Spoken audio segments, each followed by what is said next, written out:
जय जय श्री राधे श्याम। जय जय श्री राधे श्याम। जय जय श्री राधे श्याम। जय जय श्री हरिवंश। भक्ति भक्त भगवंत गुरु चतुर नाम वपु एक। तिनके बद वंदन किए ना सही विघन अनेक।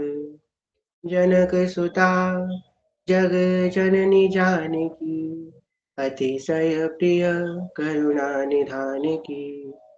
जाके युगपद कमल नवाओ तासु कृपा निर्मल मति पाओ। मखेश्वरी गृहेश्वरी स्वधेश्वरी सुरेश्वरी त्रिवेद भारतीश्वरी प्रमाण शासनेश्वरी रमेश्वरी छमेश्वरी प्रमोद काननेश्वरी ब्रजेश्वरी ब्रजाधिपे श्री राधिके नमोस्तुते। प्रथम श्री सेवक पद सिर नाउ करो कृपा श्री दामोदर मोह पे श्री हरिवंश चरण रति पाऊं। गुण गंभीर श्री व्यास नंदन जुके तुम प्रसाद सुन से रस गाऊं। श्री नागरिदास के तुम ही सहायक रसिक मनन्य प्रति मन भाऊं। प्रथम श्री सेवक पद सिर नाऊ। श्री हरिवंश श्री हरिवंश श्री हरिवंश वैष्णव श्री युगल साकार के अकारण कृपा के फलस्वरूप श्री राधा वल्लभ लाल जी कृपा के फलस्वरूप आप हम सब यहाँ एकत्रित हुए हैं श्री सेवक वाणी जी की कथा हेतु। जैसे कि आप सभी को पता है हम लोग सेवक वाणी के 10वें प्रकरण में चल रहे हैं और इसी क्रम में 2 दिवस से 10वें प्रकरण की चर्चा हम लोग श्रवण कर रहे थे। कल की कथा में हमने 10वें प्रकरण के चतुर्थ पद तक श्रवण किया था, जिसमें से सेवक जी महाराज सत्संग की महिमा के बताते बताते संग में कुसंग का दोष भी बता रहे हैं। इस प्रकार कोई व्यक्ति है, उससे कोई बीमारी है, कोई रोग है, उसकी वो औषधि लेगा जिससे उसका रोग ठीक होगा, परंतु वो उसका परहेज नहीं करेगा। औषधि तो ले रहा है पर परहेज नहीं कर रहा है तो बीमारी बढ़ेगी। इसी प्रकार अगर कोई साधक है, कोई जीव है, तो सत्संग तो कर रहा है, भजन कर रहा है, अच्छे मार्ग पे चल रहा है, सत्पुरुषों का संग कर रहा है, पर संग में वो कुसंग भी कर रहा है, तो भजन तो बनेगा पर वो भाव नहीं आ पाएगा, वो स्थिति नहीं आ पाएगी। क्यों? क्योंकि संग में कुसंग के तरफ से भजन नष्ट भी हो रहा है, नाश भी हो रहा है। इसलिए जितना जरूरी सत्संग है उतना ही जरूरी कुसंग का त्याग भी है। कुसंग का त्याग 2 प्रकार से होता है। एक तो हम प्रकट रूप में कुसंगियों का त्याग कर दें, जो कुमार्ग पे चलने वाले हैं, जो हमको भगवत मार्ग से दूर करने वाले हैं, उनका हम त्याग कर दें प्रकट में। अगर प्रकट में उनका त्याग नहीं कर सकते, उनका संग नहीं छोड़ सकते, तो उनकी जो मानसिकता है उसका हम त्याग कर दें। जैसे कि हम लोग, आप और हम लोग इस भारत देश में रहते हैं, विभिन्न मानसिकता के लोग हम लोगों के आसपास रहते हैं। कोई किसी मानसिकता है, कोई किसी मानसिकता का है, तो इसका मतलब ये तो नहीं कि हम लोग देश ही छोड़ के चले जाएं कि हाँ इस देश में तो इस मानसिकता के लोग रहते हैं, हमें यहाँ पे रहना ही नहीं है। तो हम देश नहीं छोड़ सकते, हम उनकी मानसिकता को ग्रहण नहीं करेंगे, अपनी एक अलग इंडिविजुअल माइंड सेट रखेंगे। ऐसे ही हमको करना है। अगर कोई व्यक्ति जो भजन में नहीं है, जो भगवत मार्ग में नहीं है, वो नहीं जानता है, भगवान का महिमा नहीं जानता है, वो आपसे कहता है कि भाई मत करो, तो हमको उसके संग नहीं मिल जाना है। हमको अपना इंडिविजुअल माइंड सेट रखना है। हमको इतना कमजोर नहीं बनना है कि किसी की बातों में हम तुरंत आ जाए। किसी बात को सेवक जी महाराज समझा रहे हैं। आज हम लोग पंचम पद में श्रवण करेंगे। पंचम पद में से सेवक जी महाराज कह रहे हैं, राधा वल्लभ भजत भजी भली भली सब होए। जिते विनायक शुभ शुभ विघ्न करे नहीं कोई। विघ्न करे नहीं कोई डरे कलिकाल कष्ट भय। हरे सकल संताप हरषि हरि नाम जपत जय। श्री वृंदावन धाम नित्य केली कल करत अगाधा।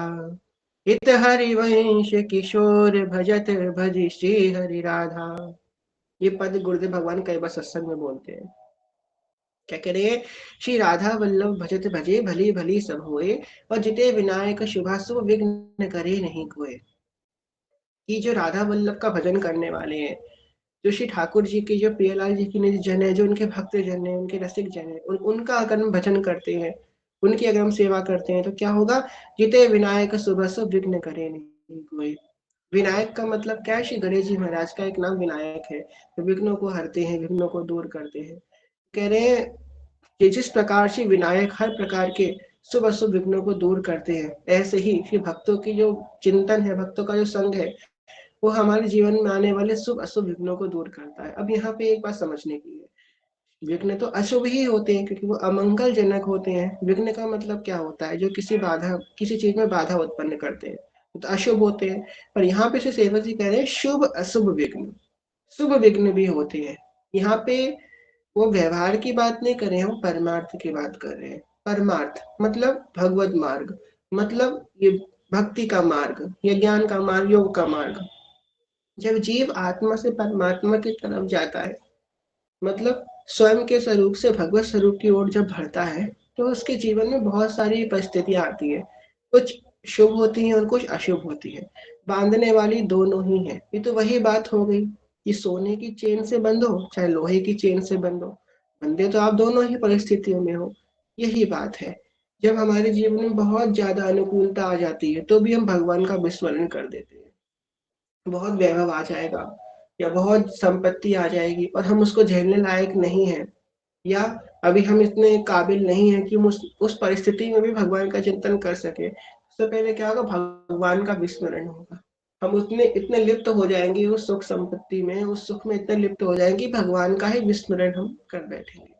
वो तो भक्ति ही है, पल पल भगवान को अपने संग रखना है। इसलिए जो भक्त होता है, उसके जीवन में भगवान उसकी बहुत परीक्षा लेते हैं, तब जाके उसे खूब मंगल देते हैं। क्यों देते हैं? क्योंकि उससे पहले भगवान परिपक्व करते हैं, कि पहले वो इतने काबिल बने कि वो भगवान को अपने जीवन की हर परिस्थिति में उनका स्मरण करे, उनको याद करे। यहाँ पे कह रहे हैं शुभ अशुभ विघ्न करे नहीं कोई। भैया, ना हमारे जीवन में शुभ विघ्न आए और ना अशुभ विघ्न आए, ऐसे कोई परिस्थिति हमारे जीवन में ना आए जिससे हमारा भगवत विस्मरण हो, हम प्रियलाल जी के चरणों से दूर हटे, या हम इस मार्ग से दूर हटे। तो ये डर बहुत अच्छा है, ये डर ही होना चाहिए। शास्त्र कहते हैं कि हमको 3 लोगों का डर होना चाहिए। एक, अपने गुरु का डर होना चाहिए। दूसरा, मतलब गुरु या फिर अपने बड़े जो है उनका डर होना चाहिए। दूसरा, शास्त्र का डर होना चाहिए। और तीसरा, समाज का डर होना चाहिए। इन 3 डर में अगर व्यक्ति रहता है, तो वो कुकर्म नहीं कर पाता है, वह विचार में नहीं जा पाता है। ये 3 डर जो है बहुत आवश्यक है जीवन में। क्यों? क्योंकि भय बिन होए न प्रीत। जब राम जी कह रहे हैं ना, सागर से हाथ जोड़ के प्रार्थना कर रहे हैं, अब रास्ता दे दीजिए, सागर नहीं माना, तब भगवान ने जब धनुष बाण उठाया है, तब उसने मार्ग दिया। तो भगवान ने क्या कही? बोले राम सकोप तब, भय बिन होए न प्रीत।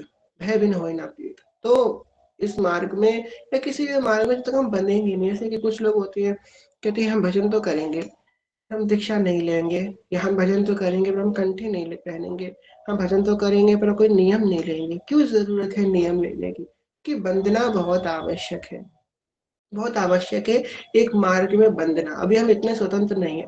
हम माया एक, अच्छा हम अगर सोचे कि हम दीक्षा नहीं लेंगे, हम जो है इस मार्ग में नहीं बढ़ेंगे, हम कंठी नहीं पहनेंगे, ठीक है, चलो आप मानते हैं, आप क्यों नहीं पहने? आप स्वतंत्र रहना चाहते हो, ठीक है, आप इंडिपेंडेंट रहना चाहते हो। पर for the face of time, क्या आप इस समय आप इंडिपेंडेंट हो? क्या आप इस समय स्वतंत्र हो? नहीं हो। कैसे स्वतंत्र नहीं है भाई? आप माया के परतंत्रता में हो, अभी आप माया के अधीन हो। अधीन तो हम हमेशा ही है, या तो त्रिगुणातीत माया के अधीन होंगे, या तो भगवान के अधीन होंगे। माया के अधीन जो हमारे मन में आता है सो हम कर लेते हैं, सो हम खा लेते हैं, सो हम देख लेते हैं, सो हम सोच लेते हैं, माया के अधीन है। या तो भगवान के अधीन हो जाए, या तो माया के अधीन हो जाए। अब माया की अधीनता जो है वो थोड़े समय का सुख देने वाली है। जैसे कि थोड़े समय के लिए अगर किसी का मन के मैं व्यभिचार कराता हूँ जाकर के, जिस क्षण उसने व्यभिचार किया उस क्षण तो उसे आनंद मिल गया, तो उसका लॉन्ग टर्म इम्पैक्ट क्या होगा? महादुख। जो भगवान के शरण में होता है वो शॉर्ट टर्म और लॉन्ग टर्म दोनों इम्पैक्ट उसके सुख ही होते हैं। फॉर एग्जाम्पल आप भगवान के शरण में हो, आप बैठे, आपने कीर्तन करना प्रारंभ किया, जय गोपाल राधे कृष्ण गोविंद गोविंद, कृष्ण गोविंद गोविंद श्याम गोविंद गोविंद, गोपाल राधे कृष्ण गोविंद गोविंद। आपने गोविंद गोविंद नाम का कीर्तन करना प्रारंभ किया। क्या आप भगवान का नाम संकीर्तन कर रहे हो, कितना भी मलिन जीव क्यों ना हो, नाम संकीर्तन में सबको शीतलता मिलती है। उस समय तो आपको आनंद मिलेगा ही, उसका लॉन्ग टर्म इम्पैक्ट भी आनंद देने वाला होगा। जब भगवान का नाम का हम संकीर्तन करेंगे तो हमारे जीवन में कोई बहुत बड़ी विपत्ति आएगी ना, उसे बियर कर पाएंगे, उसे सह पाएंगे। ये प्रामाणिक बात है, ये सब कहने वाली बात नहीं, आप करके देख लीजिएगा। आप अगर आपको जीवन में कॉन्फिडेंस कम लग रहा हो, आपको लग रहा हो कि मैं नहीं कर पा रहा हूँ, मुझसे नहीं हो पा रहा है, मेरा शेड्यूल बहुत खराब हो गया है, कुछ नहीं हो पा रहा है मुझसे, क्या मैं कर पाऊंगा कि नहीं कर पाऊंगा, भगवान का नाम संकीर्तन अपने जीवन में थोड़ा सा ऐड कीजिए। 24 घंटे हैं हमारे पूरे, एक दिन में 24 घंटे होते हैं, उसमें से हम 24 मिनट निकालें। रोज 24 मिनट घड़ी देख के, 25 मिनट भी मत करना 24 मिनट करना प्रारंभ करो। रोज नाम संकीर्तन, जो नाम प्रिय हो, राधा राधा राधा वल्लभ श्री हरिवंश, कृष्ण राम हरि, जो नाम भगवान का प्रिय हो, नाम संकीर्तन करना। वो 24 मिनट कब पढ़ते पढ़ते 30 हो जाएगा, 35 हो जाएगा, 40 हो जाएगा, पता नहीं चलेगा कि आनंद आने लग जाएगा। और धीमे धीमे जब आप रोज संकीर्तन करोगे ना, तो आपको ऐसा लगने लग जाएगा कि कब वो समय होगा यार, जल्दी संकीर्तन करने बैठते हैं, आनंद आता है संकीर्तन करने में, एडिक्टिव हो जाओगे आप संकीर्तन के। तो जो भगवान की जो परतंत्रता है वो लॉन्ग टर्म और शॉर्ट टर्म दोनों तरीके से आपको आनंद देने वाली है। पर जो माया की परतंत्रता है, थोड़े समय के लिए तो आनंद देगी, पर लॉन्ग टर्म जो उसका इम्पैक्ट होगा वो दुखप्रद होगा, कष्टप्रद होगा। इसलिए कहा गया है कि भाई भगवान की परतंत्रता को हम स्वीकार करें। है तो हम अंतवा कहता भगवान के परतंत्र, माया भी तो भगवान की शक्ति है ना, वही माया की, माया भगवान की तो अधीन है, इसलिए डायरेक्टली भगवान की शरण लेना। देखो, विभीषण जी रावण को बहुत समझाते हैं, मत करो, वो भगवान है, मान जाओ भैया, मेरी बात मान जाओ, हर प्रकार से। रावण उनका बहुत तिरस्कार करता है, उनको बहुत अपशब्द बोलता है, परंतु फिर भी विभीषण जी, क्योंकि संत हृदय है ना, संत जी हृदय जो होता है ना, वो सबका मंगल चाहता है। स्फुटित वाणी में महाप्रभु जी क्या कह रहे हैं कि सबसो हित निष्काम मति, सबका हित, सबका हित मांगता है, सबका आनंद मांगता है संत। तो विभीषण जी बहुत मनाते हैं, पर रावण नहीं मानता है। अंत में विभीषण जी भगवान की शरणागति स्वीकार करते हैं कि प्रभु हम आपकी शरण में आए हैं, हमें आप स्वीकार कीजिए। तो आकाश मार्ग से विभीषण जी आते हैं, यहाँ पे राम जी की सागर पार करके आते हैं, तो आकाश में खड़े होते हैं और नीचे बानर सेना खूब खड़ी होती है। बानर सेना जाके सुग्रीव जी से बोलती है कि सुग्रीव जी बानर सेना के सेनापति होते हैं, कि सुग्रीव जी वो रावण का भाई आया है विभीषण। तो सुग्रीव जी आके रामचंद्र जी से कहती है कि राम जी, रावण का भाई आया है, यही निशाचर किया माया और भेद हमारा लेम सब आया। हमें तो लगता है कि हमारा भेद लेने के लिए आया है। राम जी क्या कहते हैं कि मेरे शरण में जो एक बार आ जाता है, मैं उसे तजता नहीं हूँ। अगर भेद लेने आएगा भी तो जो लक्ष्मण जी हैं, इनमें इतना समर्थ है कि एक भ्रिकुटी के इशारे से पूरी पृथ्वी को पलट सकते हैं, तो वो हमारा क्या ही बिगाड़ पाएगा, उससे अपने शरण में हम स्वीकार करते हैं। जब ये बात श्री हनुमान जी, क्योंकि हनुमान जी तो जानते हैं विभीषण जी को, मिलके आए हैं, वो बड़े प्रसन्न हो जाते हैं। तो भगवान विभीषण जी को चरणों से नहीं लगाते, अपने हृदय से लगाते हैं विभीषण जी को, कि अंत में मैं तो मेरी शरण में आया। और सबसे यहाँ समझने की बात यह है कि राम जी क्या कहते हैं विभीषण जी की, तुम सरी के संत प्रिय मोहे। आहा, कितने सुंदर बात भगवान कह रहे हैं। भगवान ने और किसी से ये बात नहीं कही, विभीषण जी से ये बात बोला है कि भाई तुम जैसे संत मुझे अत्यंत प्रिय हैं। तुम जैसे मतलब जो ऐसी प्रतिकूल अवस्था में रहकर, लंकापुरी में रह करके भी मेरा भजन कर लिया, ऐसे परिस्थिति में रह करके जहाँ सब विपरीत है, सब विपरीत आचरण करने वाले हैं। अब जो है ना, जो कलयुग में जीव है, उनसे भगवान बड़े प्रसन्न होते हैं, और विशेष रूप से उन जीव से जो युवा अवस्था में भजन करते हैं, उनसे तो भगवान बहुत बहुत प्रसन्न होते हैं, क्योंकि युवा अवस्था है, वो कुछ भी भोग आचरण कर सकते हैं, विलास कर सकते हैं, कुकर्म कर सकते हैं, पर वो उन सब का त्याग करके भगवान की शरण में चल रहे हैं। भगवान बहुत प्रसन्न होते हैं ऐसे लोगों से। भगवान कहते हैं कि तुम सरीखे संत प्रिय मोरे। अब हम लोग यहाँ बैठे हैं, किसी के घर में कोई अनुकूलता प्रतिकूलता हो कि भजन में दिक्कत हो, तो ये बात याद रखो भगवान की, भगवान को ऐसे भक्त अत्यंत प्रिय हैं जो ऐसी प्रतिकूलता में भी उनका भजन कर रहे हैं। एक दिन जरूर हिसाब करेंगे ठाकुर जी, आप बस निरंतर नाम जप करते हो। कह रहे हैं जिते विनायक सुबह विघ्न करे नहीं कोई, कोई विघ्न नहीं आएगा अगर हम भक्तों के शरण में रहेंगे। जो नमक का ढेर होता है, नमक के ढेर में हम कुछ भी क्या डालेंगे, सेब डाल दे, संतरा डाल दे, वो अंततः डिकम्पोज हो जाता है, वो खराब हो जाता है, नमक बन जाता है। ऐसा कहावत है कि चंदन के पेड़ के पास आसपास जो पेड़ लगे होते हैं वो भी चंदन के बन जाते हैं। ये गोस्वामी जी रामचरितमानस के बाल कांड में संतों की महिमा गाते हुए इतनी सुंदर बात बोलते हैं कि जिस हाथ से हम गुलाब का चयन करते हैं वो हाथ भी महकने लग जाता है।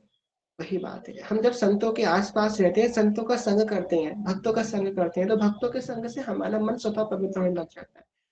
क्योंकि उनके सबसे पहली बात तो जब हम भक्तों के आसपास रहते हैं तो हमारा मन अनुशासित होता है, अनुशासन में होता है हमारा हृदय।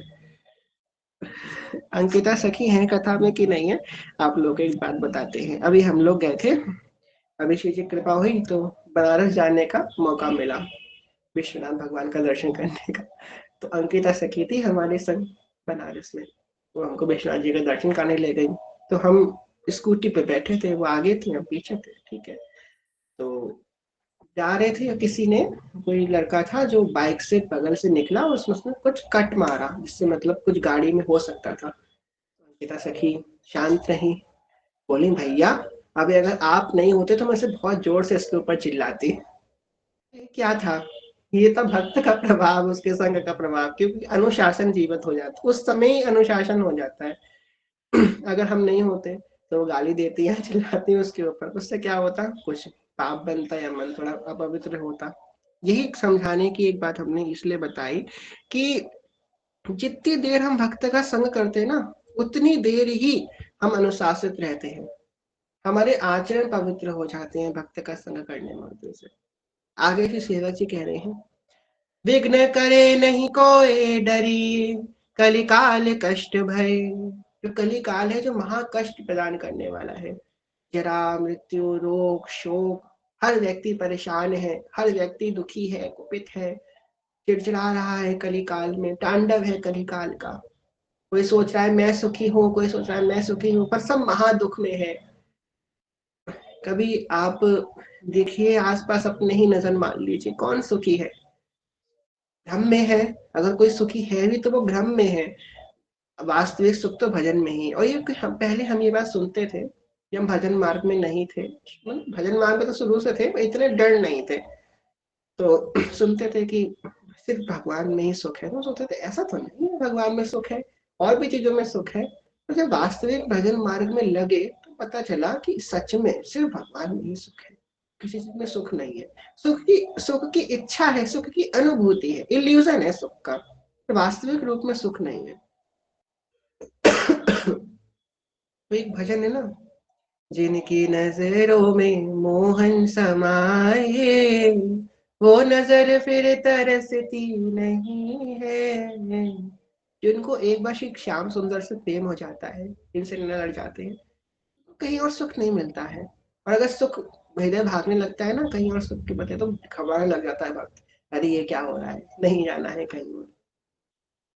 विघ्न करे नहीं कोई कलिकाल डरे, कलिकाल कष्ट भय। कह रहे हैं कि ऐसे जो भक्त जन है, जो अनन्य है श्री आल्हा वल्लभ लाल के, जो नित्य नाम रूप लीला धाम का आश्रय लेकर के भजन मार्ग में लगे हुए हैं, ऐसे भक्त जनों से कलिकाल भयभीत होता है, कलिकाल डरता है। कई शास्त्रों में ऐसा उल्लेख है कि जब भक्त अपने दोनों हाथ उठा करके भगवान के नाम संकीर्तन में नित्य करता है, तो जहां जहां उसका हाथ जाता है, उस दिशाओं से आने वाली विपत्तियां वहीं ठहर जाती है। जब भक्त अपने कदम भूमि पे रखता है तो भूमि का वसुंधरा का वजन कम होता है। जब भक्त किसी मार्ग से निकल जाता है, किसी नदी को स्पर्श कर देता है, तो वो नदी पवित्र हो जाती है। तो हम लोगों ने कथा आप लोगों ने सुनी होगी। एक बार श्री नंद बाबा के मन में आया कि मैं प्रयागराज स्नान करने जाऊंगा। कि प्रयागराज में जो स्नान करता है उसके सारे पाप धुल जाते हैं। तो छोटे से श्री हमारे गोविंद कहते हैं कि ना जाओ बाबा, आप मेरा मन नहीं है, आप जा रहे हो मुझे छोड़ के। बाबा कहते हैं अरे जाने दो, ठीक है एक दिन रुक जाते हैं। और नंद भवन के सामने ही एक जो रजरानी थी, उस रजरानी में एक जीव है जो बड़ा दिव्य है, देवता समान लग रहा है, वो अपने आप को रज में लौट रहा है। नंद वहां पूछने जाकर के कि भाई तुम्हें क्या हो गया, तुम रजरानी में क्यों लौट रहे हो ब्रज की। तो वो कहता है कि मैं प्रयागराज हूँ, लोग अपने जीवन में जितने पाप करते हैं मुझ में आके स्नान करके अपने पाप धो देते हैं, पर मैं अपने पाप धोने के लिए इस ब्रज की रज का सेवन करता हूँ, ब्रज की रज का आश्रय लेता हूँ। नंद भवन में उड़े रही धूल, धूल मोहे प्यारी लागे, उड़े उड़े धूल मेरे माथे पे आई, मैंने तिलक करे भरपूर, धूल मोहे प्यारी लागे। नंद भवन में उड़े रही धूल, धूल मोहे प्यारी लगे, उड़े उड़े धूल मेरे नैनन में आए, मैंने दर्शन करे भरपूर, धूल मोहे प्यारी लगे। ये भक्तों का संग है, भक्तों की रज है, कली काल को भी डराने वाली है, कली काल का भी है खत्म करने वाली है। अब लोग कभी मौका मिले, हमने तो खुद का एक्सपीरियंस बता रहे हैं। अब दर्शनार्थी बन के जाएंगे तो बात अलग है, वृंदावन जाए तो रसिक बन के जाए। रसिक कौन है? रसिक वो नहीं है जो हमें जो रस पा चुका है, वो भी है, पर वास्तविक रूप में रसिक वो है जो हमेशा रस पाने की इच्छा में रहता है। कभी मन नहीं भरता है जिसका रस पाकर। रस मतलब प्रिया प्रीतम का नाम रस, भजन हो रहा है, हमारे कानों को बड़ा रस मिल रहा है, आनंद आ रहा है, ये रसिक है। ठाकुर जी को देख रहा है, बड़ा आनंद आ रहा है देख देख के, ठाकुर जी को सिरा रहा है, देख देख के आनंद आ रहा है उसके हृदय में, ये रसिक है। भजन गा रहा है, ठाकुर जी के पद गा रहा है तो उसे आनंद आ रहा है गाने में, ये रसिक है। परिक्रमा कर रहा है तो उसे आनंद आ रहा है दृश्य देखने में, वृंदावन की लता पता को देखने में, वो रसिक है। तो रसिक बन के वृंदावन जाए, जाए राधा वल्लभ जी के जो समाज गायन होता है, कभी आपको समय मिले या मौका पड़े, समाज गायन जहाँ होता है, वो बैठ जाए 5-10 मिनट मंदिर में जाकर के, तो देखिए कैसा आनंद आता है। एक आश्रम में जाकर के बैठ जाए, वहां पे जाकर के कहीं कोने में बैठ जाए और बैठ करके वहां पे वाणी गायन करे अपने मंद मंद स्वर में। देखिए लगेगा ही नहीं कि आप कलयुग में हैं, लगता है कलयुग से बाहर आ गए हैं थोड़े समय के लिए। तभी कह रहे हैं कि करे डरे कलिकाल कष्ट भय। आगे कह रहे हैं हरे सकल संताप हर्षि हरि नाम जपत जय। हरे सकल संताप, हर प्रकार के दुखों का नाश हो जाता है, हर्षि हरि नाम जपत जय। हर्ष होता है, आनंद होता है हरि नाम के जपन से। सब आनंद का मूल है, सब साधनों का सहार है हरि का नाम। बहुत आसान है साधन भगवान के, भगवान नाम का। इससे आसान और इससे सरल साधन कोई नहीं है संसार में। कृष्ण गोविंद हरे मुरारी केशव माधव गाते रहिए, राधा राधा गाते रहिए, श्री हरिवंश श्री हरिवंश श्री हरिवंश श्री हरिवंश गाते रहिए। और क्या है इससे, इससे सरल साधन और क्या हो सकता है। यज्ञ जप तप ज्ञान ध्यान होम इत्यादि साधक बताए गए हैं शास्त्रों में, सबके लिए बहुत नियम धर्म है, हर कोई नहीं कर सकता। एक सिंपल सा अनुष्ठान तो हम लोग अपने घर में कर नहीं सकते। मैं कितने यहाँ बैठे होंगे जिनको अनुष्ठान की विधि पता होगी, बहुत बिरले। न जाने कितने ऐसे होंगे जिनको तो आचमन करना भी नहीं आता होगा, आचमन कैसे किया जाता है, संकल्प कैसे लिया जाता है। हम कहाँ से अनुष्ठान कर पाएंगे। जी नाम है, नाम ही सब कुछ देने वाला है। भगवान नाम इस हर तरह से काव्य बना देता है। और कहते हैं ना सेवक जी महाराज ने सेवक वाणी के प्रथम प्रकरण के प्रथम पद में ही ये बात कह दी है, नाम जपत आई सब सोई। हर प्रकार के जो सद्गुण है वो एक नाम जापक के अंदर स्वतः प्रकट हो जाते हैं, स्वतः प्रकाशित हो जाते हैं। अपितु जो जो सद्गुणों के बारे में उसे खबर भी नहीं है, जैसे कि कुछ कुछ गुण ऐसे होते हैं ना जो हमको खबर भी नहीं होती है, ऐसे ये भी सद्गुण होता है कोई, ये भी कोई सद्गुण होता है, वो सद्गुण में आपके अंदर प्रकट होने लग जाएंगे जब भगवान नाम का आश्रय लेते हैं। नाम हमको सर्व पूर्ण बना देता, सर्व सामर्थशाली बना देता है, पूर्ण बना देता है, और सब सोई जो कुछ जरूरी है सब अपना अंदर अपने आप आ जाएगा। नाम जापक के लिए कोई योग की विधि भी नहीं है, कोई व्रत की विधि भी नहीं है। क्यों नहीं है? क्योंकि नाम उसको सर्वथा योग्य बनाने देने वाला है। अगर कोई बहुत बड़ी बात है हमारे अंदर, कोई हमारी कु आदत है, बहुत गलत आदत है हमारे अंदर, हम नहीं छोड़ पा रहे हैं, या हमारे अंदर कोई ऐसी हैबिट या कुछ भी ऐसी परिस्थिति है जिसमें हम फंसे हुए हैं, स्टक है, मत छोड़ो। छोड़ के देख चुके, नहीं छोड़ रहा है मत छोड़ो, छोड़ दो उसको, जो हो रहा है होने दो। एक चीज पकड़ लो। क्या पकड़ लो? नाम जप पकड़ लो। अब एक तरफ तुमने एक हाथ में भगवान की डोरी पकड़ी है, एक तरफ माया ने डोरी पकड़ी है, अब जो ताकतवर होगा वो अपनी तरफ घसीट लेगा। हमारे श्री गोविंद है ना, इनका जो स्वभाव है, जब कोई इनकी शरण में आता है और जो इनसे नैना नहीं लड़ाता है, मतलब इनसे नैना लड़ाएगा नहीं, ऐसे ही चला जाएगा जय हो, उनको बड़ा बुरा लगता है। अरे हम इतने सुंदर खड़े हैं, हम पे मोहित नहीं हुआ, आओ इसको मोहित करते हैं। इनका ईगो हर्ट हो जाता है हमारे गोविंद का, इनका स्वभाव ही ऐसा है। तो ये तो बलाद आपको पकड़ के घसीट लेंगे, पर एक बात ये मांगते हैं, तेज चले विश्वास, दढ़ाऊं प्रीति में, अपने बल ले जाऊं खींच रस रीति में। तो विश्वास के संग इनके पास जाओ, वो विश्वास बलित होगा भक्तों के संग से। वही सेवक जी महाराज यहाँ पे कह रहे हैं, हरे सकल संताप हर्ष हरिनाम जपत जय। सत्संग से विश्वास होगा। अभी आप लोगों ने इतने देर का सत्संग सुना, आधा घंटा हुआ, कुछ ना कुछ विश्वास आपके अंदर, थोड़े से बेल, कहते ना थोड़ा सा अंकुर फूटा होगा विश्वास का। यही प्रभाव है, यही प्रसाद है सत्संग का। सत्संग हमको भगवान में विश्वास करवाता है। कह रहे हैं, श्री वृंदावन नित्य केली कल करत अगाढ़ा, हित हरिवंश किशोर भजत भज श्री हरि राधा।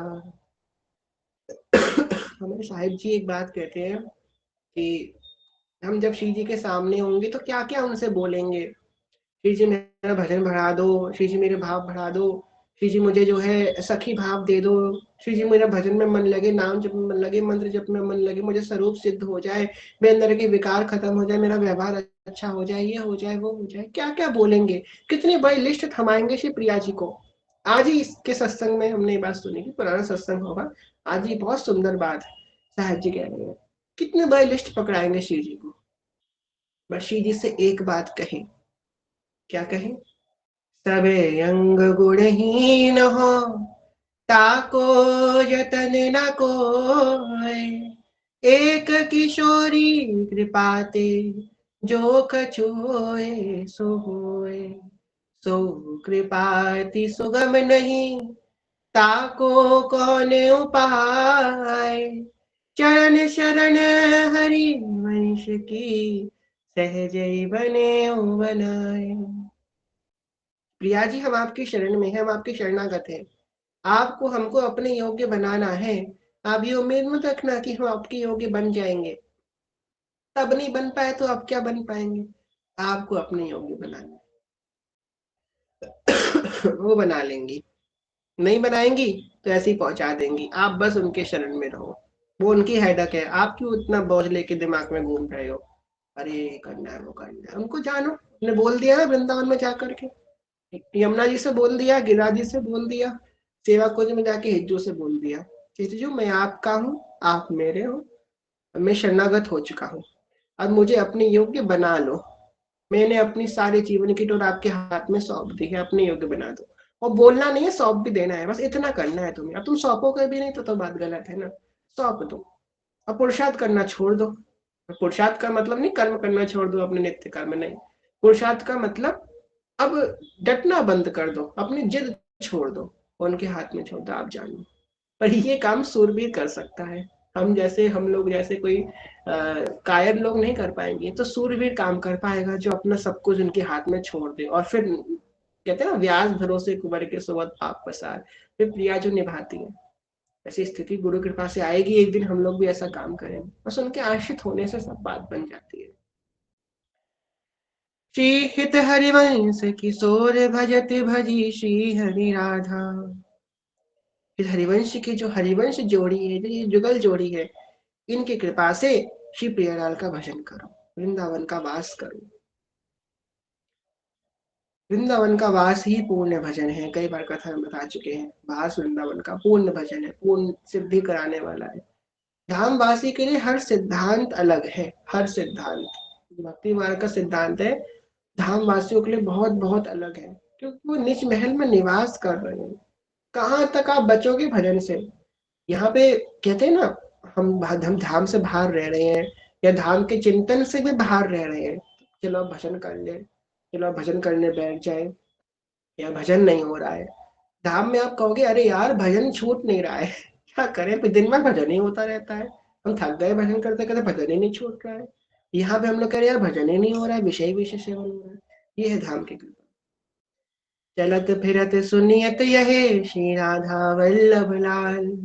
चलते फिरते राधा लाल की कान में आवाज आ रही है, बिहारी जी की सुगंध आ रही है, रजरानी की, यमुना जी की, ब्रजवासियों का, संतों का दर्शन हो रहा है। धाम की महिमा है भाई। यहाँ पे तो जोगदास जी ने कह दिया ना, वृंदावन में बसत थे, कछऊ भजन नहीं होए, रज तोड़ लागे तनहि पीवे जमुना तोए। कुछ भजन भी अगर नहीं बन पा रहा है, पुरुषार्थ छोड़ दिया है, तो रजवानी तो लग रही है ना माथे पे उनके। जो रज शिव सनकादिक याचत, जो रज शिव सनकादिक याचना कर रहे हैं, वो रज आपके ऊपर पड़ रही है, क्योंकि प्रिया जी तो नित्य वृंदावन में विचरण करती रहती हैं, उनकी चरण छाप कभी ना कभी इस रज में पड़ी ही होगी जो हम पे उड़ के आ रही है। इसलिए वृंदावन धाम को पूर्ण वचन बताया गया। अब दूसरे पद में श्रवण करते हैं। ये दूसरे पद में श्री सेवक जी महाराज कह रहे हैं, राधा वल्लभ भजति भजी, भली भली सब होए, त्रिविध तापना सही सकल, सब सुख संपत्ति होए। सब सुख संपत्ति होए, होए हरिवंश चरण रति, होए विषय विषनाश, होए वृंदावन बस गति, होए सुधीर सतसंग, होए रस रीति अगाढ़ा, सुजस होए सुजस जस प्रकट, होए पद प्रीति सुराधा। यहाँ पे रस रीति की बात कही गई है। रस में कैसे आप सिद्ध होंगे, जो रस का मार्ग है, इतना आप लोग सुनोगे, रस रस रस रस, रस की उपासना। भगवान ने बहुत अपनी लीला का विस्तार किया। हरि अनंत और हरि कथा अनंता। भगवान अनंत है, भगवान की कथाएं भी अनंत अनंता अनंत है। उन कथाओं में, अब उन कथाओं को समझना कैसे है, उन कथाओं का अनुसरण कैसे करना, इसलिए भक्त अवतरण लेते हैं, और भक्त भी भगवान के ही अंश अवतार होते हैं। इसे हित हरिवंश महाप्रभु अद्वितीय है श्री कृष्ण से। महाप्रभु जी की, महाप्रभु जी कौन है? ठाकुर जी की वंशी है। श्री स्वामी जी महाराज कौन है? ललिता सखी हैं। श्री हरिराम व्यास जी कौन है? विशाखा सखी हैं। तो अनेक अनेकों आचार्य प्रकट हुए इस रसीति को समझाने के लिए। भगवान की कथा तो अनंत है, पर हम किस में मन लगाएं, कैसे हम उनको प्राप्त करेंगे? हमारे महाप्रभु जी हितजू प्रकट भाई, हितजू ने प्रकट होकर क्या दिया हमको? ये प्रिया प्रीतम की रसो उपासना दी। रसो उपासना दी, कौन सी उपासना दी? वृंदावन रस की उपासना दी। वृंदावन रस की उपासना में भी कौन सी उपासना दी? श्री रास रस की उपासना दी। हमारे यहाँ मंगला से लेकर के शयन तक रास ही तो करते हैं। हमारे हमारे ठाकुर जी, उनका नाम ही है श्री रास बिहारी सरकार, हमेशा रास में ही लिप्त रहते हैं। रास का मतलब क्या है? रास का मतलब ये नहीं है कि लाइटें लग रही हैं, ताल विलंग होके बस सखियां डांस कर रही हैं, यही रास है। ये भी एक रास का अंग है, परंतु विशिष्ट रूप से रास क्या है? रास का अर्थ है प्रेम का विस्तार होना, ये रास है। प्रिया प्रीतम परस्पर दो चकोर दो चंदा के भांति अतृप्त नैनों से एक दूसरे की नैनों में निहार रहे हैं, रास विस्तार हो रहा है, प्रेम का विस्तार हो रहा है। प्रिया प्रीतम एक ही थाली में भोजन कर रहे हैं, एक दूसरे को कवल पवा रहे हैं, तो रास हो रहा है, प्रेम का विस्तार हो रहा है।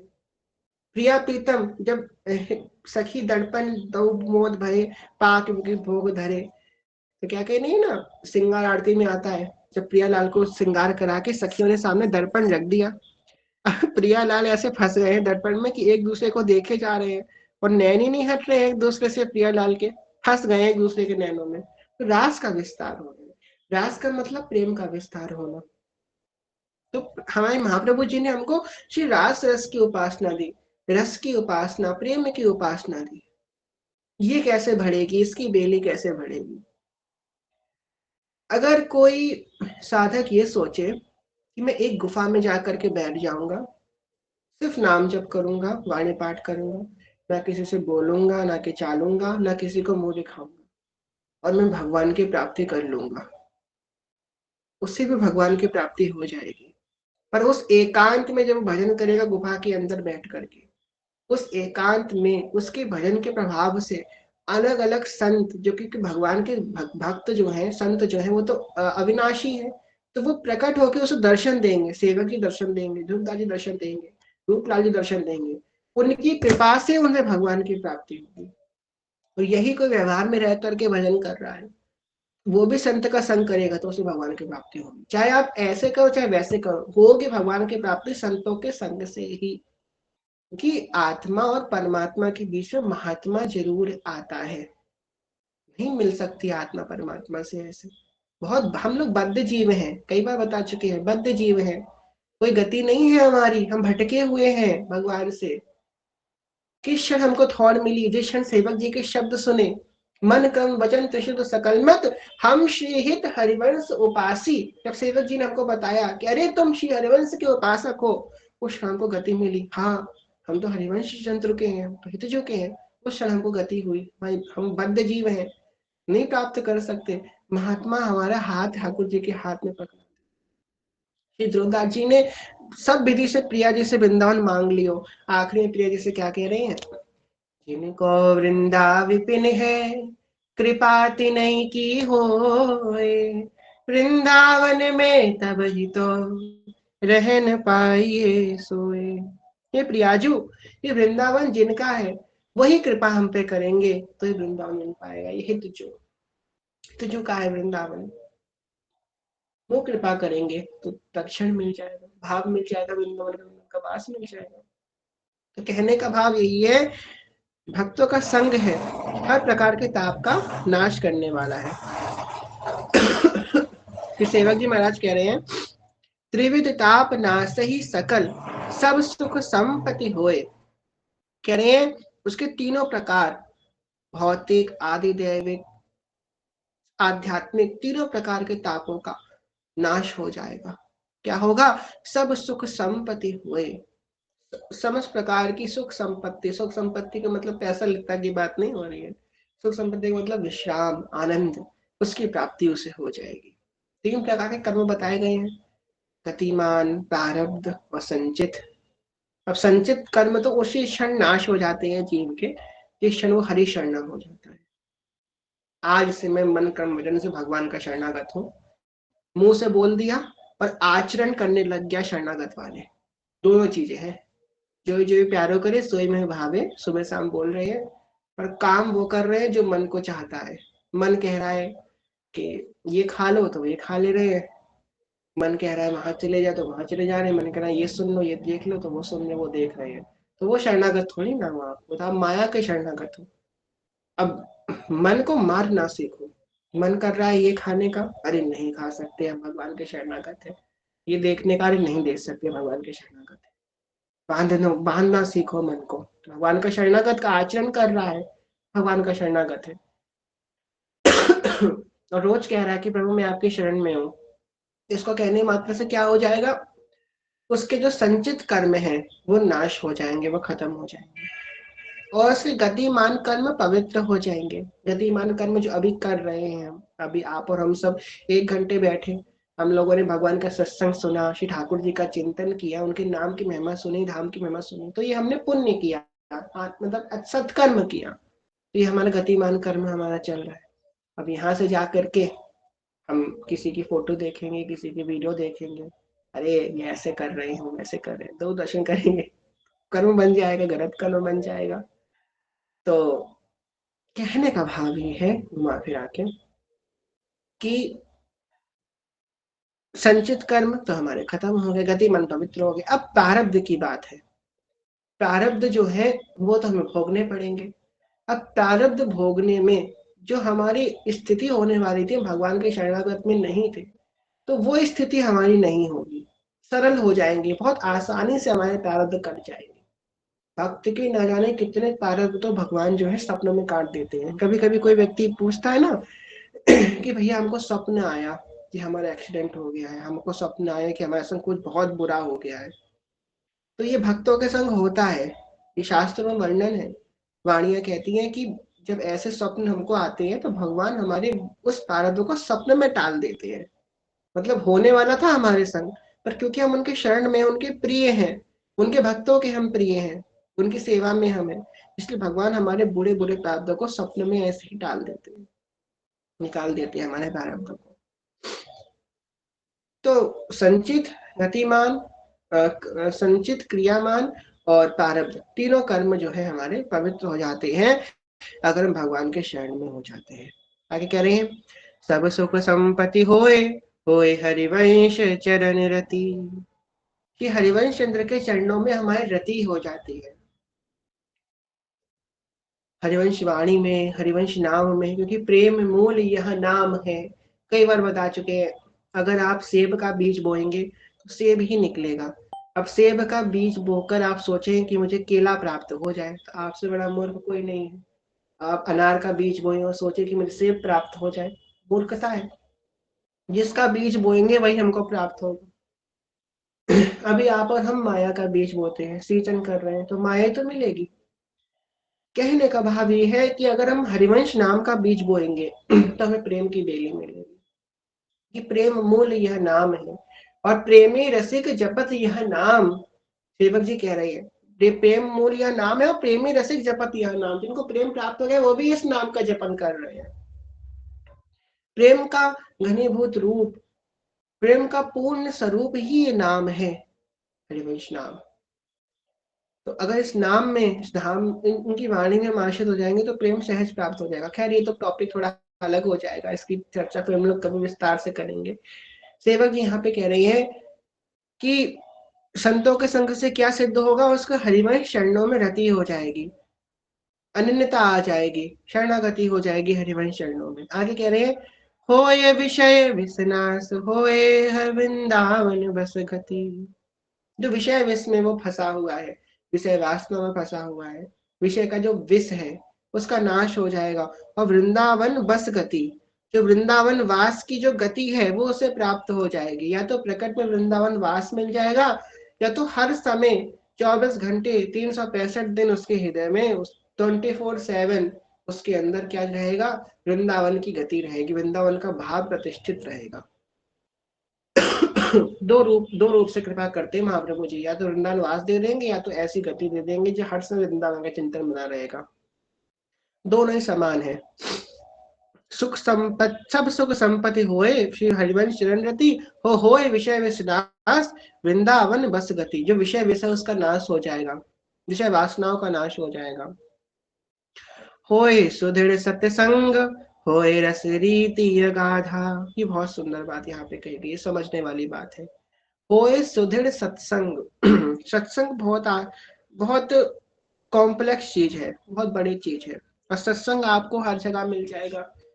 रोड के साइड पे सत्संग मिल जाएगा, यूट्यूब पे हर जगह सत्संग, सत्संग ही सत्संग है। कहते हैं ना एक, कि कलयुग में कहने वाले ज्यादा हैं, सुनने वाले कम हैं। हर व्यक्ति ज्ञानी है, जानता है हर व्यक्ति, पर हर व्यक्ति जानता है कि हमें अपना कल्याण कैसे करना है। वो दूसरों को बता सकता है पर खुद अपने कल्याण के मार्ग पे नहीं चलता। इसलिए हमें बहुत सोच समझ के सत्संग सुनना चाहिए। देखो, सत्संग दो लोगों ने किया। एक सत्संग रावण ने किया, ठीक, और एक सत्संग राजा परीक्षित ने किया। राजा परीक्षित ने सत्संग किया, किसका किया, श्री सुखदेव गोस्वामी का किया। तो उनसे क्या हुआ, से श्रीमद भागवतम का फल मिला, अंत में भगवत धाम मिला। ऐसी आज भी उनकी कथा लोग सुनते हैं। और एक सत्संग रावण ने किया। क्या सत्संग किया, कथा ही तो सुनाई ना। सूर्पनखा जब आई, अपने नाक कान जब सूर्पनखा कट गए, तो रावण से आके कथा ही तो सुनाती है ना, रामचंद्र जी की कथा सुनाती है कि ऐसे हैं वैसे हैं। अब वक्ता का असर पड़ता है। उधर सुखदेव गोस्वामी वक्ता थे तो राजा परीक्षित का हृदय क्या बना, इधर सूर्पनखा वक्ता थी तो क्या। यही बात हम लोग देवी भागवत पुराण में देखें, तो जब हिमालय शिखर में गौरा देवी बैठी होती है, माता पार्वती, तो चंड मुंड देख के आते हैं माता का स्वरूप, और शुभ निशुभ को बताते हैं कि ऐसी सुंदर स्त्री है। माता के श्री अंगों का वर्णन कर रहे हैं। अभी आप और हम यहाँ बैठ करके माता के श्री अंगों का वर्णन करें कि प्रिया जी की नासिका ऐसी है, प्रिया जी के, प्रिया जी की जो ठुंडी है वो ऐसी है, प्रिया जी के नेत्र ऐसे हैं, प्रिया जी के गाल ऐसे हैं, तो क्या होगा, हमें आनंद आएगा, हमारा प्रेम बढ़ेगा, हमें आनंद आएगा, क्योंकि वक्ता शुद्ध है। और वहां पे क्या, और उसी शुम्भ निशुम्भ ने माता के अंगों का वर्णन किया, तो उसको सुन के क्या हुआ, शुम्भ निशुम्भ के अंदर काम भावना उत्पन्न हुई, क्योंकि वक्ता चंड मुंड थे, इसलिए वक्ता का बड़ा असर पड़ता है। हम सही जगह सत्संग कर रहे हैं, इसका सबसे बड़ा प्रमाण और कोई नहीं देगा, आपका खुद का हृदय दे देगा। जैसे कि आपने सत्संग सुना, और सत्संग में किसी ने बताया कि आप हरिवंश नाम का जप करो, आज से आप वाणी जी का गायन करो, तब उसको सुनने से उसी क्षण सुनते ही आपके मन ने कहीं ना कहीं छोटे ही छोटे सूक्ष्म रूप से संकल्प कर लिया, हाँ यार नाम जप तो करना है, आज से वाणी गायन करना है, आज से करेंगे। तुरंत तुरंत संकल्प बन जाएगा, तुरंत ही बन जाएगा। दूसरा क्या होगा, हमारे अंदर नाम वाणी चलने का अभ्यास लग जाएगा, हम रोज सत्संग करेंगे, क्योंकि देखो अगर वक्ता बोल रहा है, वो खुद अगर नहीं करता है तो आप नहीं कर पाएंगे, चाह करके भी नहीं कर पाएंगे भजन। पर अगर वक्ता खुद उस मार्ग पे चल रहा है, फिर आपको उपदेश करेगा, तो ही आप सत्संग भजन कर पाएंगे। इसलिए वो बहुत सोच समझ के सत्संग श्रवण करना चाहिए, हमारे अंदर भाव बेरिया अपने आप उत्पन्न होंगी अगर वक्ता पवित्र होंगे तो।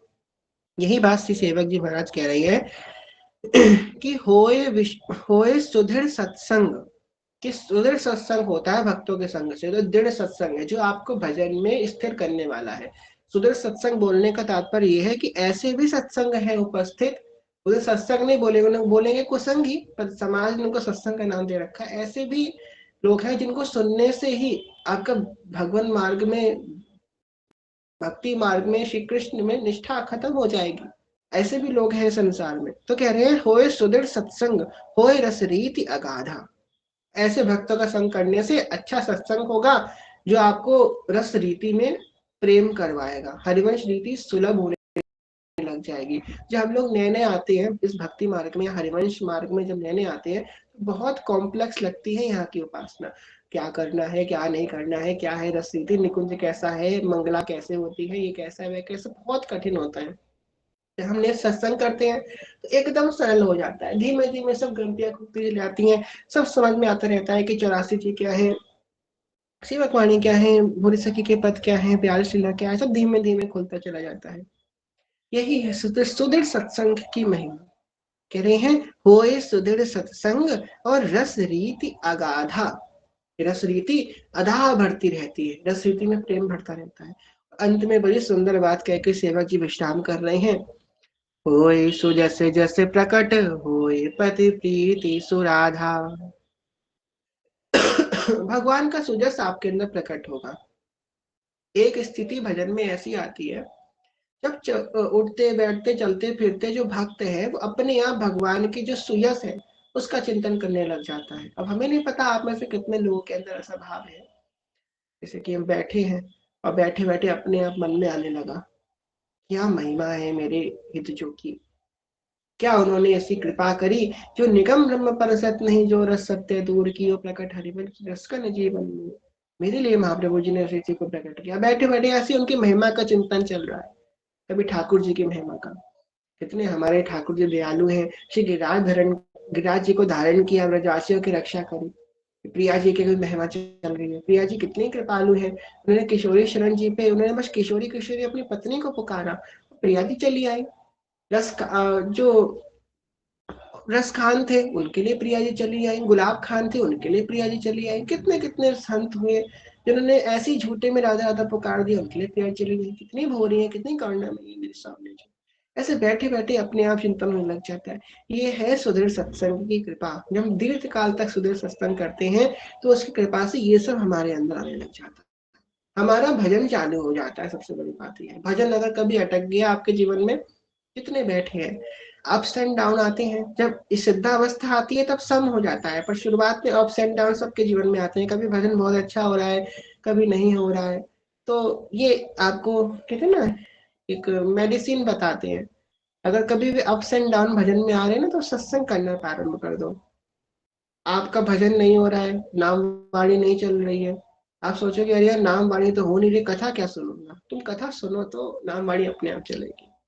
1 घंटा रोज कथा सुनने लग जाओ, कहीं भी जाकर, जहाँ आपका मन आपको ठहराव दे, जहाँ आपको शीतलता मिले, जरूरी नहीं, हम ये नहीं कह रहे यहीं पे सुनो, कहीं भी जहाँ आपको ठहराव मिल रहा है, आनंद मिल रहा है, वहां पे बैठ के कथा सुनो। कथा सुनने से अपने आप भजन चलने लग जाएगा। ये है टॉनिक है ये, कि इसको आप पकड़ लोगे तो काम बन जाएगा आपका। कभी भी भजन रुके, सत्संग को पकड़ो, भजन के पीछे मत भागो, भजन छूट रहा है जाने दो, तुम सत्संग के पीछे भागो, भजन अपने आप आपके पास आएगा, अपने आप भजन की बेरी लगेगी आपके पास। क्यों? क्योंकि भजन छूटा है, इसका मतलब कहीं ना कहीं कोई सूक्ष्म अपराध हमसे हुआ है, इसलिए भजन छूटा है। भजन नहीं छूटता है, भजन छूटता है जो अपराध होता है। और सत्संग क्या करता है, जितने क्षण हम सत्संग में बैठते हैं उतने क्षण हमारे न जाने कितने अपराध भस्म होते रह जाते हैं, कितने अपराध हमारे भस्म हो जाते हैं सत्संग में से बैठने मात्र से, कि भगवान के मंदिर में जाने मात्र से कितने अपराध भंग हो जाते हैं। एक बार की कथा है, श्री द्रौपदी जी जब अज्ञातवास में थी तो उनके पास एक संत आए, बोले कि हमें भोजन करना है। द्रौपदी बोली ठीक है आइए बैठिए, आपको भोजन करवाए। बोले हम तभी भोजन करेंगे जब द्रौपदी जी हमको 100 अश्वमेध यज्ञ का फल दे दान करेंगे।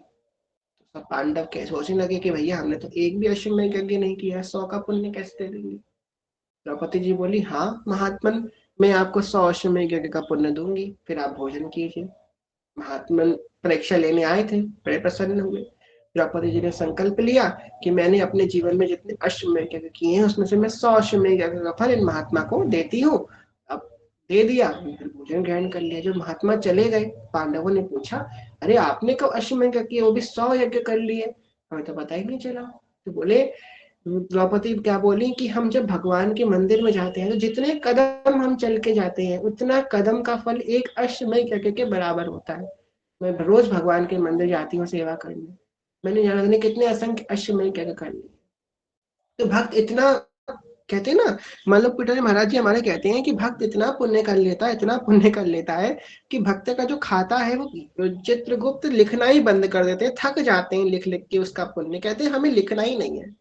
अब देखो, श्री कार्तिक मास में एक सिंगल दीप, अगर एक दीपक कोई दान कर दे तो उसका कितना कितना पुण्य होता है, कितना कितना महत्व होता है। एक दीप, हम लोग कितने असंख्य दीप दान कर देते हैं। श्री ठाकुर जी का एक बार दर्शन करने से कितना महापुण्य होता है, रज रानी का एक बार मस्तक पर लगाने से कितना पुण्य होता है, एक बार उल्ट पुण्य तिलक लगाने का कितना पुण्य होता है, कितना पुण्य। कहते हैं एक बार उल्ट पुण्य तिलक जो धारण करता है, एक बार तिलक लगाने में एक राजसु यज्ञ का पुण्य मिल जाता है, बहुत पुण्य है। तो भक्त के तो खाते चित्रगुप्त लिखते ही नहीं, थक जाते हैं लिख लिख के, कितना पुण्य लिखो मैं इसका।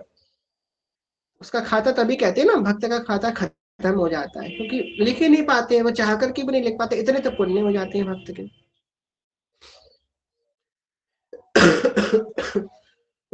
तो कह रहे हैं होए सुदस जस प्रकट, अपने आप उसके हृदय में श्री प्रियालाल का जो यश है, जो उनकी लीला है, वो अपने आप प्रकट होने लग जाएगी, उनकी महिमा उसके हृदय में सुदृढ़ होती चली जाएगी, प्रकट होती चली जाएगी। कितनी सुंदर बात अंत में कह रहे हैं, होय पद प्रीति सुराधा, कि राधा किशोरी के गोरे भोरे चरणारविंद में हमारी प्रीति हो जाएगी, हमारा ठहराव हो जाएगा। हरिवंश नाम की जो महिमा है, हरिवंश नाम की गति ही ये है कि श्री प्रिया जी के चरणों में हमारा ठहराव हो जाए। जो प्रिया जी के चरण है ना, वो शीतलता प्रदान करने वाले हैं। अगर कोई हमसे ये कहे, आपको दो ऑप्शन है, एक प्रिया जी का मुखमंडल, एक प्रिया जी के चरण, आपको ये देखने में मिलेंगे, या तो मुखमंडल देखने को मिल जाए या तो चरण देखने को मिल जाए, तो हम बिना विचार करे चरण ही बोलेंगे। क्यों? कि चरण ही सबसे कोमल है। ये बहुत, कहते हैं ना, ये बहुत छुपी हुई बात है। प्रिया जी मुखमंडल इतना सुंदर है, लोग वहीं पे अटक जाते हैं, चरणों को देख ही नहीं पाता है। प्रिया जी के चरण इतने शीतलता प्रदान करने वाले हैं, कभी आप उनको समय दो प्रिया जी के चरणों को, बहुत आनंद। और आप लोगों के लिए तो श्री सेवक जी ने ऐसी कृपा करी उस दिन कथा में कि प्रिया जी के चरण चिन्हों का भी चिंतन हुआ। शंख का चिन्ह है प्रिया जी के चरणों में, गदा का चिन्ह है, ऊर्ध रेखा का चिन्ह है, जौ का चिन्ह है, लताओं का चिन्ह है, कंकड़ का चिन्ह है, रथ का चिन्ह है। उस चिन्हों का आप चिंतन करो, अरे तुम्हारा हृदय कितना पवित्र निर्मल हो जाएगा, तुम्हारा हृदय सब कुछ प्राप्त हो जाएगा श्री प्रिया जी के चरणों का चिंतन करने में। वृंदावनेश्वरी तवैव पदारविंदम प्रेमामृतैकरस प्रेम कहते हैं प्रेमामृतम, मतलब प्रेम अमृत स्वरूप है प्रिया जी के चरण, इनसे टपक रहा है प्रेम अमृत। भोलेनाथ क्या कह रहे हैं, यत कि अनेक मंतनाथ मंज नूप राज वस्खलत, एक इनकी नूपुर की ध्वनि से अनेकों अनेकों वेद मंत्र स्वतः ही प्रकट हो रहे हैं श्री प्रिया जी के नूपुर की ध्वनि से। तो अंत में श्री श्रीलक जी महाराज ये कहते हैं कि ऐसी कृपा होती है उस जीव पे कि उसे सिर्फ गोरी भोरी प्रिया जी के चरणों में रति हो जाती है, प्रिया जी के चरणों में विश्राम हो जाता है। ये है कृपा भक्तों के संग की। वृंदावनेश्वरी तवय पदारविंद प्रेमामृतैक मकरंद रसौघ पूर्णम, रस से पूरित है यद्यर्पितम मधुपते स्मरतापमुग्रम। कह रहे हैं श्री लालजू महाराज उन चरण कमलों को अपने हृदय में धारण करते हैं। हृदयर्पितम मधुपते, मधुपति श्री लालजू हृदय में धारण करते हैं। स्मरताप मुग्रम, उनके ताप का नाश करने वाले। आहा, हमारे ताप को कैसे नहीं नाश करेंगे, कि लालजू के ताप का नाश करने वाले प्रिया जी के चंडाल बिंदु। निर्वापणमचीतलमाश्रयामि, और मैं उनका आश्रय लेता हूँ, महाप्रभु जी कह रहे हैं। तो यहाँ पे आज के भाव को हम यही विश्राम करते हैं, शेष चर्चा कल की कथा में करेंगे। कहने सुनने में कोई भूल चूक को क्षमा करेगा। आप सभी से प्रेम में ज्ञान में भक्ति में बहुत छोटे हैं, कोई भूल चूक को क्षमा कर सभी के चरण जरूर प्रणाम। वाञ्छकल्पतरुभ्यश्च कृपा सिन्धुभ्येव च पतितानां पावनेभ्यो वैष्णवेभ्यो नमो नमः। जय जय श्री नवनिधित निकुंज विराशी श्वेत राधा वल्लभ लाल की जय। महाप्रभु श्री तरिमय चंद्रजू महाराज की जय। श्री सेवक जू महाराज की जय। समस्त सहचरी वृंद की जय। श्री वृंदावन धाम की जय। श्री यमुना रस रानी की जय। समस्त संत हरिभक्तन की जय। श्री सदगुरुदेव भगवान की जय। श्री दादा गुरुदेव भगवान की जय। हरिवंश वंश की जय। जय जय श्री राधे श्याम, जय जय श्री राधे श्याम, जय जय श्री राधे श्याम, जय जय श्री हरिवंश श्री हरिवंश श्री हरिवंश श्री हरिवंश चरण शरण, जय जय श्री हरिवंश। तो प्रेम लिख दीजिए श्री हरिवंश चरण शरण, श्री हरिवंश चरण शरण, श्री हरिवंश चरण शरण, जय श्री हरिवंश। आप में से किसी को प्रश्न है तो हैंड रेस कर सकते हैं या तो कमेंट बॉक्स में लिख सकते हैं। या कोई प्रश्न नहीं होगा तो हम श्री जी को शेयर करवाएंगे। जय श्री जी। श्री हरिवंश सुमन सखी, आपका क्या प्रश्न है? श्री हरिवंश, मैं ये जानना चाह रही थी कि अभी चवर भी नहीं डुलाना है ना इनको ठाकुर जी की सेवा में? नहीं, चवल डुला सकते हैं। चवर डुला सकते हैं? हाँ जी ठीक है, धन्यवाद। श्री हरिवंश। श्री हरिवंश श्री हरिवंश। और किसी का कोई प्रश्न नहीं है? आप सब लोग अपने ठाकुर जी को ऊनी कपड़े तो पहना ही रहे होंगे। अब अंगीठी भी आप रख दीजिए अपने ठाकुर जी के पास। अंगीठी नहीं रख पा रहे तो हीटर लगा दीजिए और अपने ठाकुर जी को श्रृंगार कर दिया, श्रृंगार आरती हो गई, उसके को कंबल सा उड़ा दिया कीजिए। मतलब कंबल आपके पास हो या कोई रुमाल हो, उसको उड़ा दिया कीजिए ठाकुर जी को, जिससे वो उनको वार्म लगा रहे, ठाकुर जी गर्माते रहे प्रियालाल। रवि भैया जी बताइए आपका क्या प्रश्न है? सखी आपकी तबीयत कैसी है? तबीयत तो खराब ही है सखी, ऐसी चीजें की इच्छा ठीक हो जाएगी। सर्दी है तो सर्दी लगी है, कोई बात नहीं, समय के अनुसार ठीक हो जाए। जी हरिवन नीलम सखी, आपका क्या प्रश्न है? श्री हरिवंश, हमारा प्रश्न नहीं, हमें पूछना था कि जब आप अष्टयाम सेवा सिखा रहे थे ना, तो कुंजों के बारे में बता रहे थे, तो क्या फिर कुंज कैसे, मतलब पूरा एक दृश्य निर्माण करवा रहे थे, तो ऐसी एक चतुरासी जी में ऐसा विस्तृतवार से वर्णन वाली कोई ग्रंथ या है जो तो हम पढ़ पाए? नहीं, ऐसा कोई ग्रंथ नहीं है। ये जो कुंज जिसमें बताया हो कि अभी सखिया ये कर रही है, ये करे, जैसे आप बता रहे थे। ऐसा कहीं नहीं लिखा है। देखिए क्या होता है, ये सब पदों में लिखे हैं, ये पद है ना, ये सब कुछ बताते हैं। बस इसके अच्छा प्रकाशित तब होते हैं जब हम दीर्घ काल तक पदों का गान करते रहते हैं, नाम जप करते रहते हैं, तो इसका अर्थ हमको समझ में आ जाता है, तब पता लग जाता है। बस इतना फर्क है। हम पहले हमको भी नहीं पता लगता था, भाई ये कृपा से प्रकाशित हुआ, आपको भी हो जाएगा, धीमे धीमे आप पढ़ते रहेंगे। धन्यवाद श्री हरिवंश। श्री हरिवंश।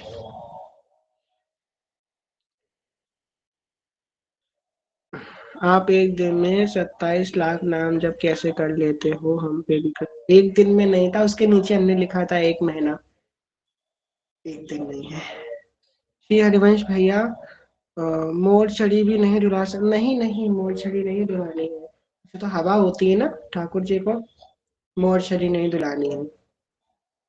आपको पता है हमको मोर छड़ी के बारे में कैसे पता लगा? हम जब सेवा करते थे ठाकुर जी को, हमको पता नहीं था कि सर्दी में मोर छड़ी नहीं डुलाते हैं। हम रोज डुलाते थे मोर छड़ी, हमको पता ही नहीं था। तो एक दिन क्या हुआ, सर्दी का समय था और हम मोरछली लाने के लिए जैसे ही हमने मोरछली उठाई, पता नहीं क्यों ऐसा लगा कि ये तो जो अंदर से कह रहे हैं कि आज ना ढुलाओ मोरछली, आज ना ढुलाओ। कहते थे पता नहीं कहीं ऐसा तो नहीं है कि मेरे मन का ऐसी बात आ रही है, जो नहीं प्रेरणा कर रहे हो, मेरे मन में ऐसी आ रहा हो भाव, मेरे मन की ऐसी थिंकिंग। हमने मोरछली उठाई और वो मेरे हाथ से गिर के नीचे गिर गई। लगा कि हाँ सच में कह रहे हैं ऐसा कुछ। नहीं धुलाई उस दिन मोरछली और रख दी। और फिर जैसे ही सेवा से निकल के आए, तो मोबाइल खोला, वैसे ही जो हमारे सुकृत गोस्वामी जी की वीडियो आ गई। उन्होंने क्या कहा कि भाई जो है मोरछली नहीं डुलानी है सर्दी में। ऐसी कृपा करते हैं ठाकुर जी, अगर आपको नहीं पता होगा तो अपने आप पता लगवा देते हैं। तो मोरछली डुलाई जाती है सर्दियों में, उससे हवा होती है ना। श्री हरिवंश सुनीता सखी, आपका क्या प्रश्न है?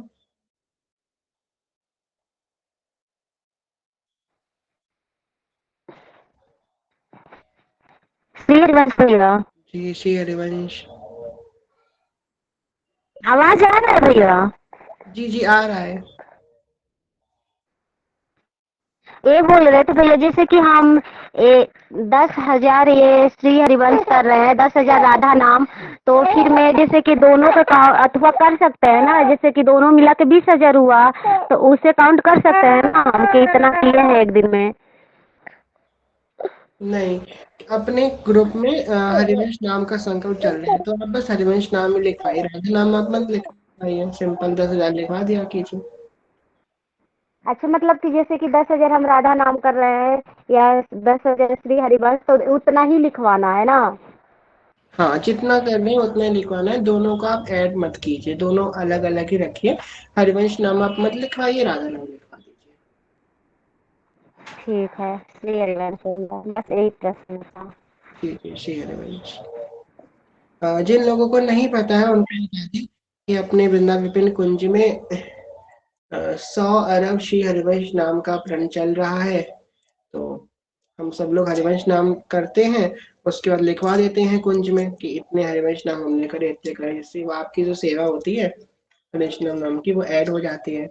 उस शुरू शुरू में जब ट्रेन चालू हुआ था तो बहुत सारे लोग लिखवाते थे, अब सब धीमे धीमे लिखवाना बंद कर दिए हैं, कोई लिखवाता है कोई नहीं लिखवाता है। तो बार बार कहना पड़ता है, फिर से कह रहे हैं आप लोगों से कि कोशिश कीजिए कि लिखवाएं।